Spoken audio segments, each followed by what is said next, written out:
नमस्कार, मैं doctor Amit Kumar, consultant paediatrician and neonatologist, Asian city hospital. आज मैं नवजात शिशु में होने वाले कुछ सामान्य दिक्कतें के बारे में डिस्कस करने वाला हूँ। तो आइए चलते हैं। सबसे पहला है क्या कि जो नवजात शिशु होते हैं उसमें बहुत कॉमन प्रॉब्लम होता है कि बच्चा बार बार स्टूल कर रहा है। तो ये भी सामान्य दिक्कत है। अगर कोई नवजात शिशु जो है दिन भर में 8 से 10 बार थोड़ी थोड़ी मात्रा में स्टूल कर रहा है, बहुत कम पानी के साथ, तो ये सामान्य दिक्कत है। क्योंकि नवजात शिशु बड़े आदमियों की तरह एक बार स्टूल नहीं करते हैं। कुछ नवजात शिशु एक दिन में 15 से 20 बार भी थोड़ा स्टूल कर सकते हैं, या फिर 2 से 3 दिन में भी एक बार कर सकते हैं। ये सामान्य दिक्कत है। ये खुद से धीरे धीरे ठीक हो जाता है। फिर अब दूसरे समस्या पे आएंगे तो दूसरा समस्या है कि बच्चों के आँख से पानी आना। जो नवजात शिशु है, ऐसा देखा गया है कि लोगों का बहुत कॉमन प्रॉब्लम रहता है कि ये बच्चों के आँख से पानी आ रहा है। तो उसमें हम लोग बच्चों को लैक्राइमल मसाज बताते हैं, जो कि ये हमारे लिटिल फिंगर से लेके ये मीडियल कैंथस के साइड इस तरह ऐसे इसको मसाज करना होता है। ये डेली जब भी तेल लगाया जाए तो मीडियल कैंथस के पास ये मसाज करना होता है। तो इससे जो है नेज़ोलैक्राइमल डक्ट ओपन हो जाता है, जिसकी वजह से जो है ये जो एक्सेसिव पानी आने का जो दिक्कत है वो ठीक हो जाती है। और तीसरा प्रॉब्लम बच्चे में ये है क्या कि रैश। छोटे छोटे जो बच्चे जो नवजात शिशु होते हैं 10-15 दिन के, उनमें जो है तरह तरह का जो है लाल दाग कभी शरीर पर, कभी छोटा छोटा फुंसी होता है। तो सबसे पहले बात करते हैं, कुछ फुंसी जैसा जो छोटा छोटा सफ़ेद होता है, वो जो है उसको हम लोग मिलिया न्यूनेटरम बोलते हैं। ये नवजात शिशु में हो सकता है। ये सामान्यतः जो है सरसों के तेल के एलर्जी से हो सकता है, या फिर कभी कभी खुद से भी हो सकता है। और ये सेल्फ रिजॉल्विंग, ये खुद से ठीक हो जाता है।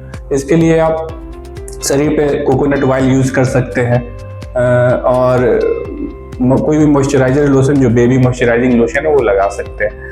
तीसरा दिक्कत है एक किसी तरह का कि लाल लाल दाग होना। कितनी बार बच्चों के चेहरे पे लाल दाग होता है, छाती में लाल दाग होता है।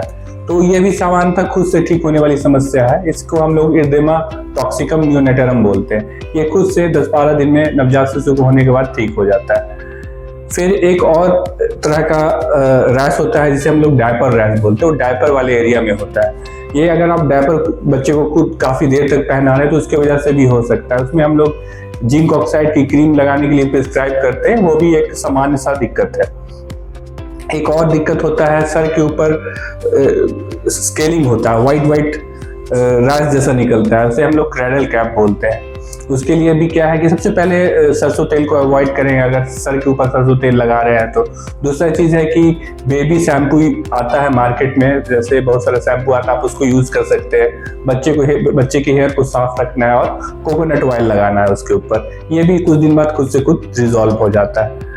फिर है एक और प्रॉब्लम कि जब भी कभी बच्चे को दूध पिलाया जाता है तो वो नाक मुंह से अक्सर निकाल देता है। अगर कोई भी बच्चा 1 से 2 बार दूध पीने के बाद दिन भर में 1 से 2 बार नाक मुंह से दूध निकालता है तो ये भी सामान्य दिक्कत है। इसको दूर करने के लिए क्या करना है, जब भी बच्चे को आप फीडिंग कराएं तो उसको कंधे पे लेके बर्पिंग, जिसे डकार दिलाना बोलते हैं, वो करवाना होता है। और कभी भी बच्चे को दूध पिला के डायरेक्ट वेट पे ना रखें, उसको थोड़ी देर इंक्लाइन पोजीशन में, ऐसे सेमी इरेक्ट पोजीशन में रख के बर्पिंग कराने के बाद 10-15 मिनट बाद ही बेड पे डालें, तो उससे ये समस्या दूर हो जाएगी।